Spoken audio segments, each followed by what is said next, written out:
Don't move. My hands are where you can see them. What's in the box? Business money. Show me. Damn, Christmas came early. $95,000 in a repairman's toolbox? Every dollar has a record. People like you always have a story. People like you never read the ending. You trying to be smart? No. Careful. Civil asset forfeiture, suspected process. Of what crime? The kind we decide later. Good luck getting your money back. I'm not here for luck.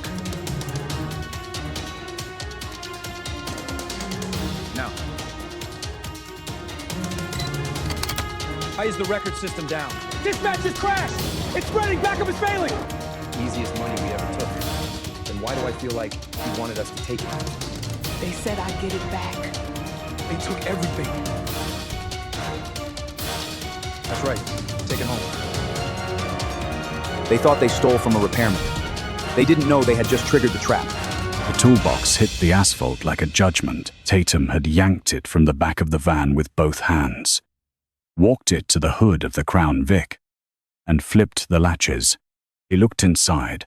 Then he looked at Briggs. Briggs walked over slowly. He looked inside too. Then he smiled. Christmas came early.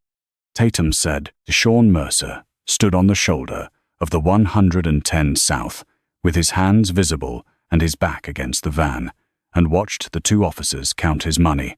Traffic roared past at 70 miles an hour. Exhaust and heat. The asphalt was soft enough to feel through his work boots. He looked at his watch. 12:09 p.m. He thought, good, 3 months before the stop. DeShawn had sat in a barber chair on Wilmington Avenue and listened to a man named Curtis Webb describe the worst day of his life. Curtis ran a mobile detailing operation, built it over 6 years. Word of mouth. Mostly the neighborhoods where people took care of their cars because the car was the most reliable thing they owned. He'd been saving for a commercial steamer. $6,200. Cash. Center console of his Silverado. I told them it was for equipment, Curtis said, staring at his own reflection. The big one, he goes. People like you always carry dirty cash. He shook his head. 6 years. Gone in 10 minutes. No receipt. No case number. Nothing. DeShawn went home that night and started looking. What he found took the shape of something too organized to be accident. Stops clustered in the same geographic corridor. Same 2 badge numbers. Same pattern cache found. No drugs. No charges. No filings. He drove to 112th Street on a Saturday morning and knocked on a door. The woman who answered had reading glasses on her head and a dish towel over her shoulder. Her name was Yvette Calloway. She was 61 years old. She made him coffee, and she told him about the shoebox. 11 years of savings.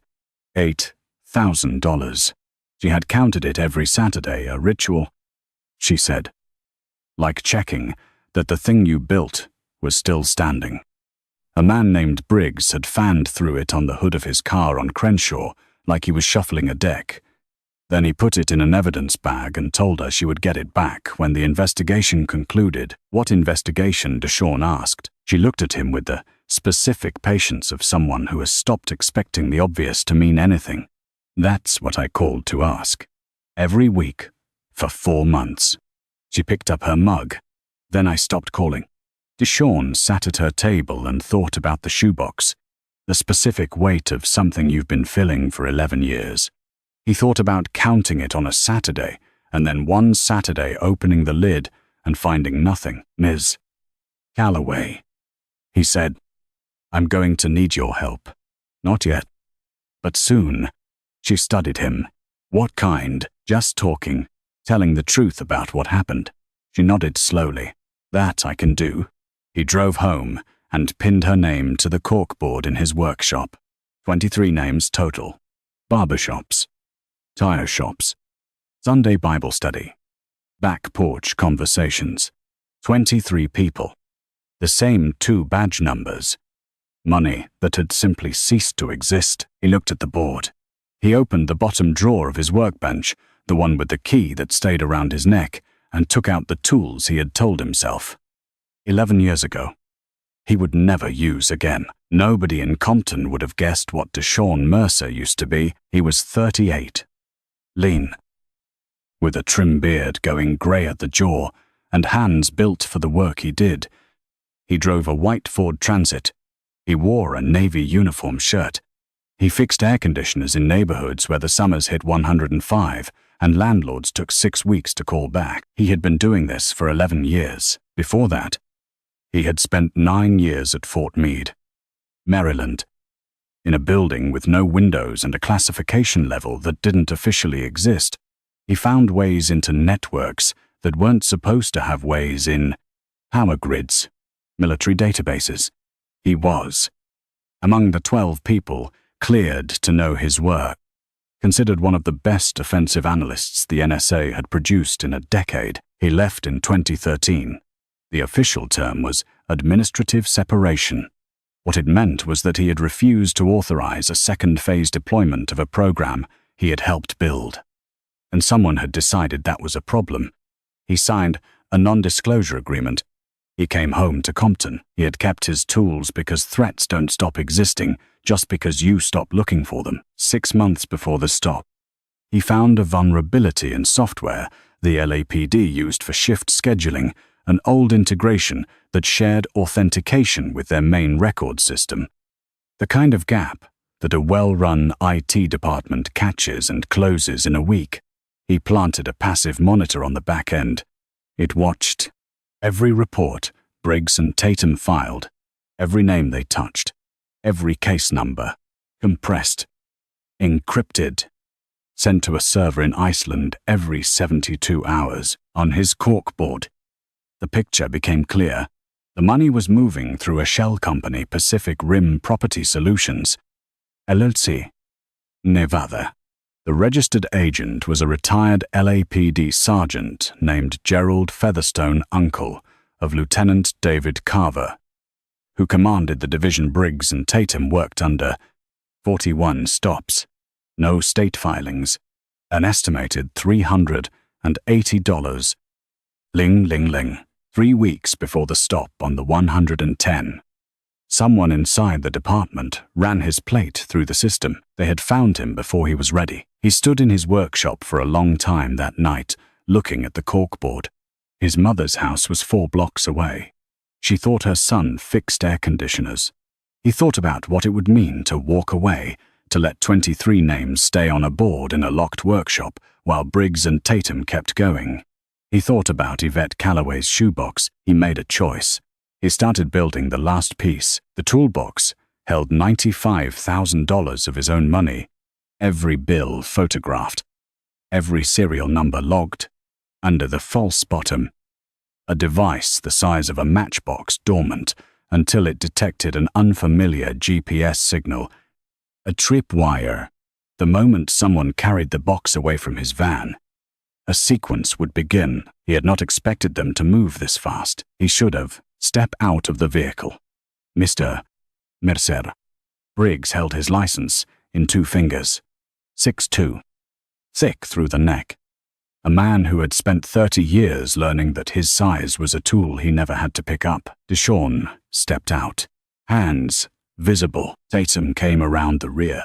He put a hand on DeShawn's shoulder, not hard, not gentle, proprietary, and walked him to the side of the van. Big day for a repairman, he said. Where you headed with all this cash? Commercial job downtown. I'm expanding. Second truck. Second crew. Business capital. Tatum said it like a phrase in a foreign language. In a toolbox. My bank closed my business account. I have withdrawal records for the past 8 weeks. Tatum looked out at the freeway. His tone was light, almost bored. Thing about cash is, it's hard to explain, even when you can explain it. He looked back at DeShawn. You know what I mean. DeShawn said nothing. Briggs found the toolbox. He set it on the hood and lifted the lid. He and Tatum exchanged a look, the look of men who have done this enough times, that the outcome is understood before anyone says a word. We're going to hold this. Briggs said, Under what authority? Civil asset forfeiture. Suspected proceeds. Of what criminal activity? Ongoing investigation. He said it the way you say something that stopped meaning anything years ago. I have documentation for every dollar. Submit it to the review board. Briggs looked at him steadily. In writing. Tatum tore a carbon copy from a pad and held it out. He let it hover for just a moment before DeShawn took it a small thing. Deliberate. Good luck with your second truck, he said. DeShawn folded the receipt into his shirt pocket. He watched both Crown Vics pull back into traffic. He looked at his watch. 12:09 p.m. He thought about Yvette Calloway counting her shoebox on a Saturday morning. He thought about Curtis Webb driving strangers around at 2 a.m. Because the money for the steamer never came back. He thought, it's already done. The device under the false bottom woke up at 12:09. What it did was not complicated to describe, only to build. It sent GPS coordinates from both Crown Vics every 30 seconds. It pushed a trigger to a script running on the Iceland server. The script used credentials that the monitor had already captured Lieutenant Carver's admin credentials to initiate a password reset cycle on the LAPD's records management system, then dispatch, then internal email, then the scheduling platform. Each reset sent its confirmation to an address DeShawn controlled. The whole sequence looked, to any monitoring system, like routine automated maintenance, the kind that ran every week without anyone noticing at 2:03. The LAPD's records management system was inaccessible to all users. Dispatch was on backup radio. Internal email was down. The help desk received 47 calls in 8 minutes. DeShawn drove to a McDonald's on Figueroa. He ordered coffee. He opened his laptop and watched a GPS.Briggs's Crown Vic move northeast toward Boyle Heights. He had the address it was heading to. He had footage from inside it, a camera he'd installed 6 months ago in the shell of a broken wall unit during a service call. 11 sessions recorded. Men matching Briggs and Tatum's descriptions. Bags carried in. Stays of 40 minutes to 2 hours. Cash counted at a folding table. He also had a spreadsheet. On his screen, badge numbers cross-referenced against the state DOJ's own asset forfeiture reporting database. 41 stops in dispatch records. 0 corresponding state filings. A map of dots along the same corridor. Lines, connecting them to Pacific Rim Property Solutions. The trail was not complicated, it was just never looked for. He closed the laptop.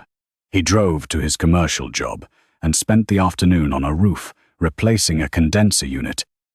And he thought about the 37 stops he'd found in the state system that had no match in the community, 37 more victims. Names he hadn't found yet. Losses he couldn't document. People who had told no one, or had told someone who told no one. Because telling felt like swallowing it twice. That night he composed a message through an encrypted remailer to Angela Reyes. She was a reporter at the Los Angeles Times who had been building a story on forfeiture abuse in Southwest Division for 4 months, sourced entirely on tips she didn't know came from him. He attached a summary document, financial records, and the Pacific Rim registration filings. He told her she was 60% there. He told her to reach out to the ACLU before publication. He told her there was a woman named Yvette Calloway on 112th Street whose story was the center of everything and who had been waiting 2 years for someone to ask. He sent the message. He sat in the dark of his workshop for a long time. Then he went inside and found a plate his mother had left in the refrigerator with a note that said, "Only call me." The gray Charger appeared on Oleander Avenue at 7 the next morning. DeShawn photographed it through his workshop window. He ran the plates. Southwest Division Fleet. He stood at the window and watched it and understood what it meant. Something had reached someone. One of the things he'd set in motion had tripped a wire on their side, which meant he had less time than he'd planned. He was still working out the timeline when his phone buzzed. A text from an unknown number. A photograph. his mother's front porch, taken from the street. Early morning. His mother visible in the window. He looked at the photograph for a long time. He walked 4 blocks to his mother's house. DeShawn Mercer was 66 and had lived in this neighborhood for 40 years and had the particular alertness of a woman who had raised a son alone in a place that did not forgive inattention. She was on the porch when he came up the walk. She looked at him. Then she looked past him at the street. That car was there yesterday too. She said, "I know. DeShawn." She used his full name the way she always had, not as a warning, as a wait. "What are you doing?" "I'm fixing something." "Something." She looked at him.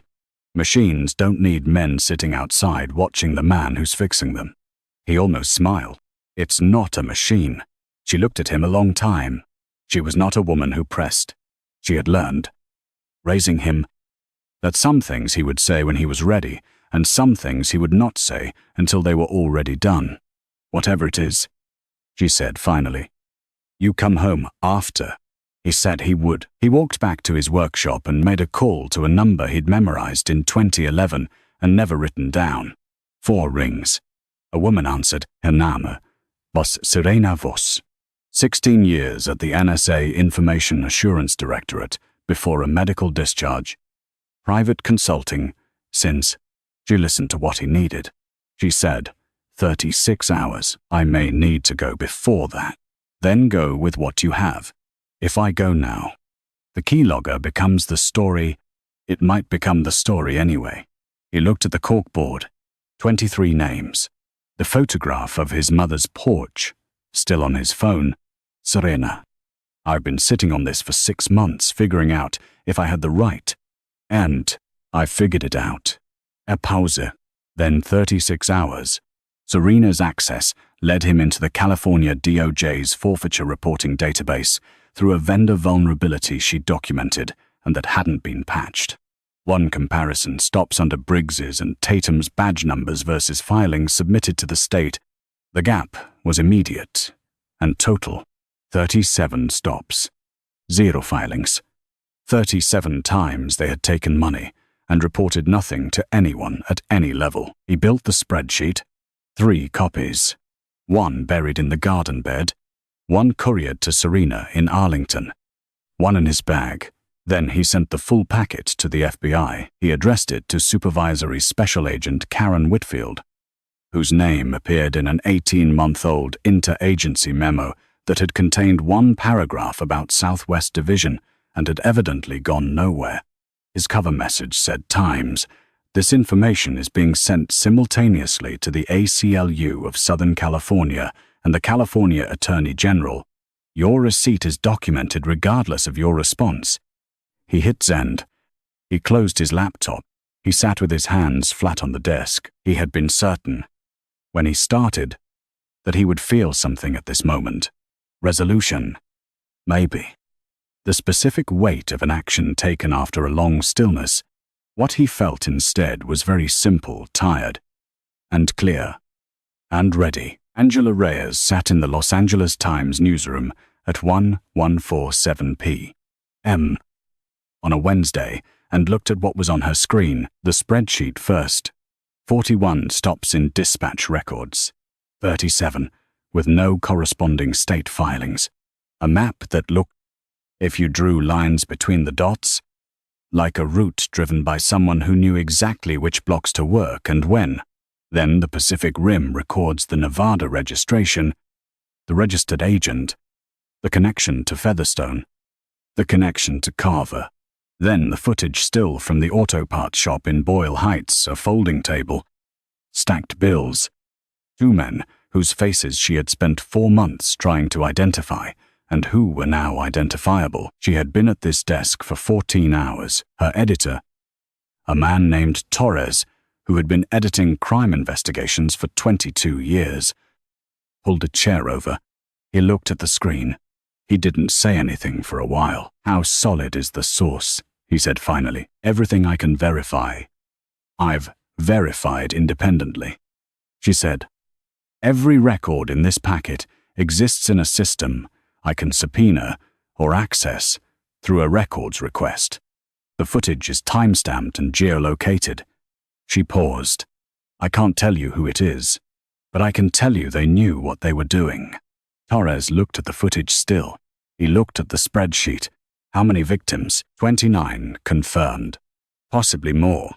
She pulled up a photograph, Yvette Calloway, taken that afternoon in the courtyard of her apartment building, sitting straight, looking directly at the camera, hands in her lap. I talked to this woman for 2 hours today. She lost $8,000 in 2021. She has a shoebox she's been carrying around for 2 years because she keeps thinking the money might come back and she'll need something to put it in. Angela looked at the photograph. She kept the shoebox. Dorlis. He looked at it too. Then he leaned back. How long do you need to finish? I'm done. Angela said, I'm ready to publish. He nodded. Siksa. M. She stayed at her desk. Adoya. M. She walked to the window and looked at the city below the grid of lights. The freeways. The flat spread of a place big enough to lose 41 stops in. She thought about the source she would never name. She thought about what it took to watch something for 6 months and say nothing and wait. She had been a reporter for 17 years, and she was not sure she could have done it. She went back to her desk and read the piece one more time. At Chinch Chinchizich, Shinoa. M. She moved her finger over the key and waited for the clock to turn. At Chasse 0 A. M. She published. The headline read, Times, Inside LAPD's Shadow Forfeiture Machine, How 2 Officers and a Shell Company Robbed Black Business Owners for 2 years. B647 A. M. It was the most read article on the Times site. B8 A. M. It had been shared 40,000 times. B9 A. M. The LAPD's communications office had received 63 press inquiries and issued a statement saying the department took all allegations of misconduct seriously and was reviewing the matter. Kevin Briggs read the article in his car in the parking lot of a gym in Torrance. He read the headline. He read the first 3 paragraphs. He stopped at the photograph from the Boyle Heights cash house, the folding table, the bills, the timestamp, and sat very still for a moment. Then he called Tatum. Tatum picked up on the second ring. I saw it. The footage. I know. How did they get? I don't know. Kevin? Tatum's voice was tight and quiet. But it's done. Briggs sat in the parking lot for another 20 minutes. He watched people go in and out of the gym. He thought about a toolbox on the shoulder of the 110. A man who had said, I understand, in a voice that had meant something other than understanding. A man who had asked for a receipt. He tried to remember whether the man had looked scared. He couldn't remember. He thought that was probably important. On 112th Street. Yvette Calloway's neighbor knocked on her door at 7:30 and held up a phone with the article on the screen. Yvette read the first paragraph, standing in her doorway in her robe. Then she read her own name, her full name. The story she had told a young man over coffee, now printed in the Los Angeles Times, and she put her hand flat against the doorframe. She said nothing for a while. You okay? Her neighbor asked. Yes, Yvette said. She said it the way you say something when you are more than okay, and do not yet have a word for what that is. DeShawn was in his van on the 110 South, the same stretch. Roughly, where they had stopped him 8 weeks earlier when he got the alert that the article had published. He pulled up the headline on his phone at a red light. He read the headline. He set the phone on the seat face down. He drove. He had a compressor going out on a restaurant walk-in cooler on Figueroa. He had 2 residential calls in Inglewood after that. The morning was already warm, and it was going to get warmer. He drove. Agent Whitfield called at 7 a.m. The morning after publication. We're opening a case. Her voice was careful.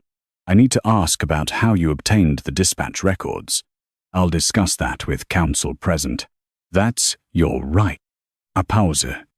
I should tell you that what you're describing, the system access, is significant legal exposure. I'm aware. The keylogger alone could be characterized as unauthorized access to a protected computer. That's federal. Agent Whitfield. He kept his voice level. You had a referral on this 18 months ago. Before we discuss my exposure, I'd like to understand what happened to it. A very long pause. I'd like you to come in after you've executed search warrants on Pacific Rim Property Solutions and Lieutenant Carver's accounts, not before. Mr. Mercer. Those are my terms. The warrants came through on a Friday. He watched the LAPD's personnel system and saw Briggs and Tatum's badge numbers flagged at 1003A. M.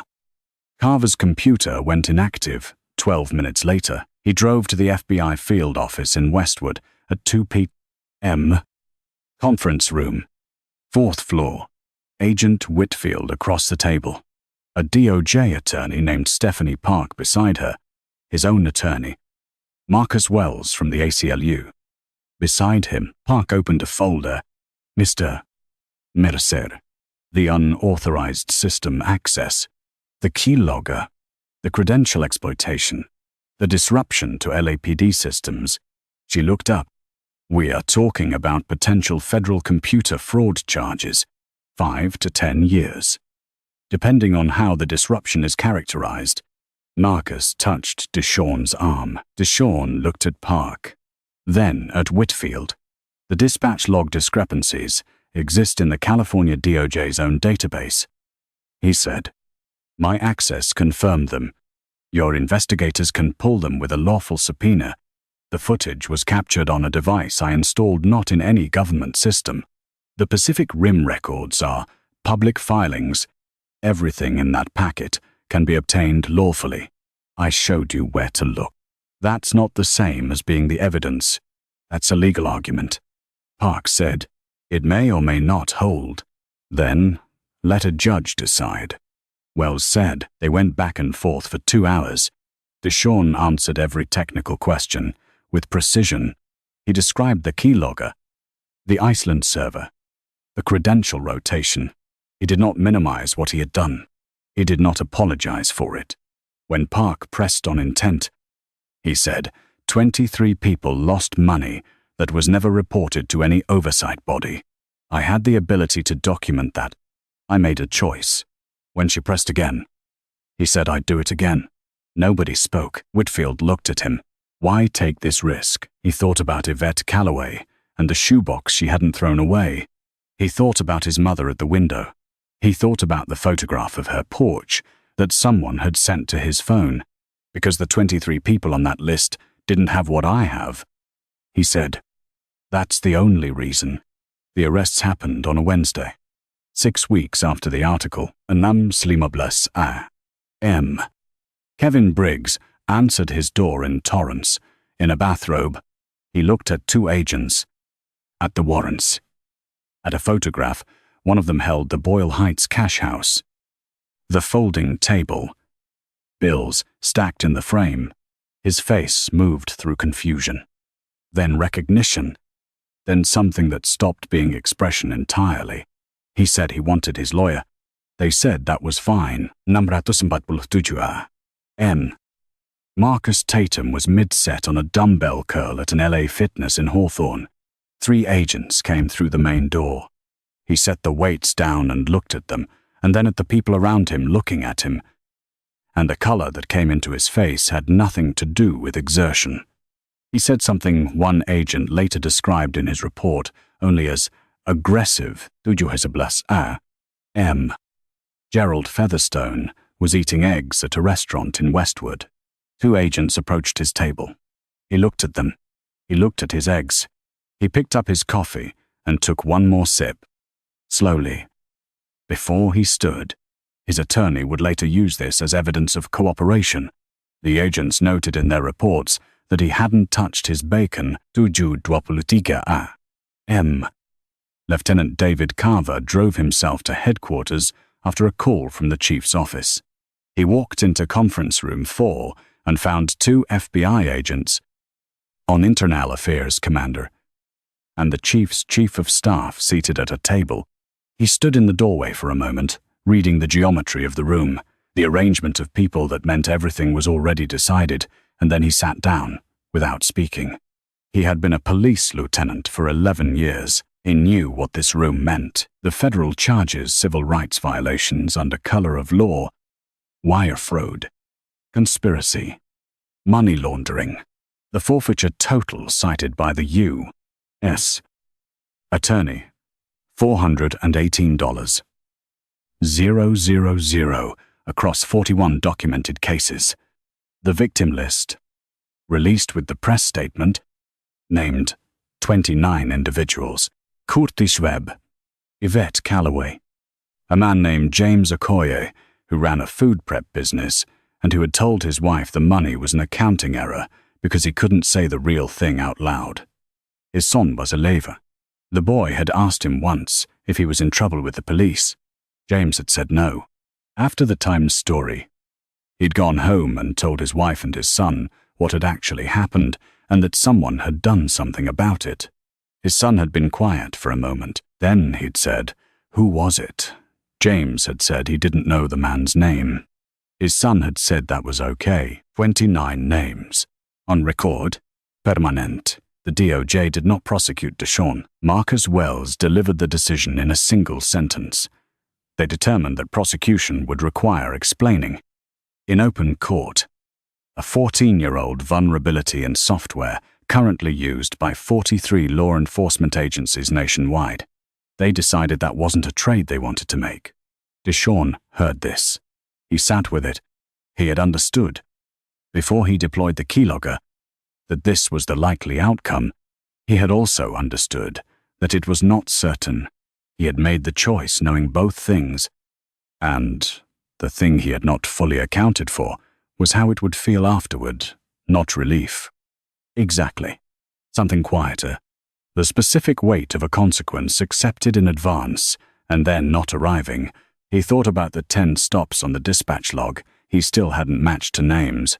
10 more people somewhere in this city who had lost something and told no one. He thought about that for a while. Serena flew out in November. They had dinner in Lamert Park. Over the food, she told him that certain people at Fort Meade had reviewed certain files from 2013, but there was not formally, not on record, but meaningfully a different understanding of what had happened than the one written down at the time. That a conversation existed now, if he wanted it, consulting work, part-time, appropriate distance from current operations. He looked at the painting on the wall behind her, a man in a dashiki in front of a corner store. Flat, saturated colors. The colors of this neighborhood. Tell them, thank you, he said. And no. Serena nodded like she'd expected this. What are you going to do? Compressor going out on a walk-in cooler on Figueroa. 3 calls tomorrow. New crew starts Monday. He picked up his fork. Same as always. She looked at him. They're going to be watching. I know. He ate. Let them. Agent Whitfield called on a Thursday in February. Yvette Calloway received a check this morning from the State of California Asset Forfeiture Restitution Fund. $8,000 plus 4 years of interest. DeShawn was on a roof on Crenshaw. He set down the tool in his hand. He looked out over the city, the water towers, the palms, the flat, wide sprawl of a place that had been fighting its own systems longer than he'd been alive. Thank you for letting me know, he said. He stood there for another minute. Then he picked up the tool and finished the job. Briggs received 11 years. Tatum 8. Featherstone 30 months. $280. 0 inches assets surrendered. Carver resigned before charges filed. Moved to Arizona. Was indicted 3 months later. Regardless, his trial was set for the following spring. Yvette Calloway used her restitution check and 3 years of accumulated exhaustion to retire. She started a garden in her building's courtyard. Tomatoes, peppers, a fig tree. Her neighbor said fig trees take 7 years to produce anything worth eating. She said that was fine.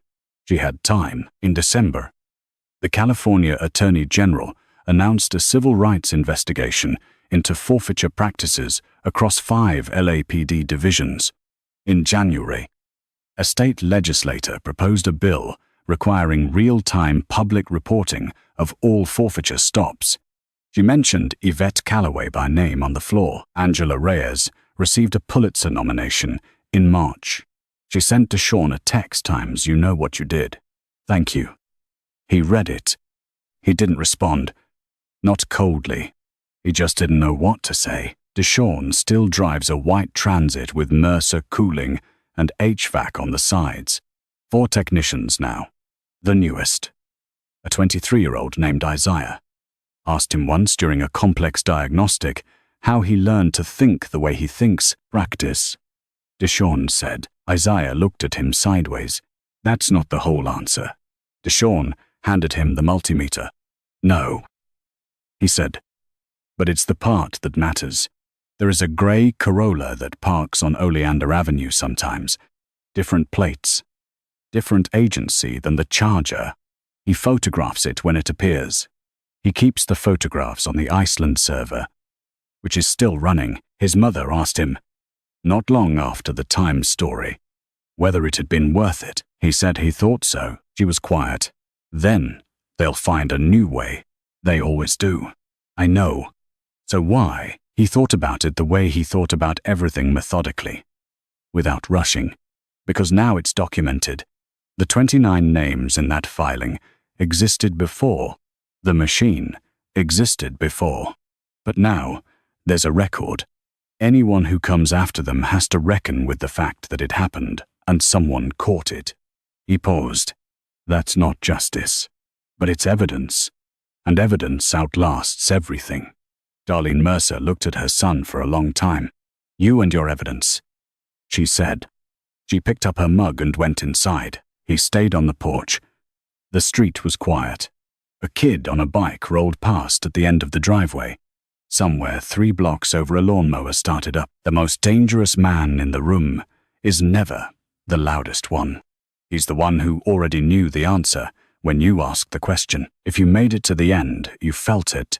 That slow, controlled burn of watching someone who had every reason to panic decide not to.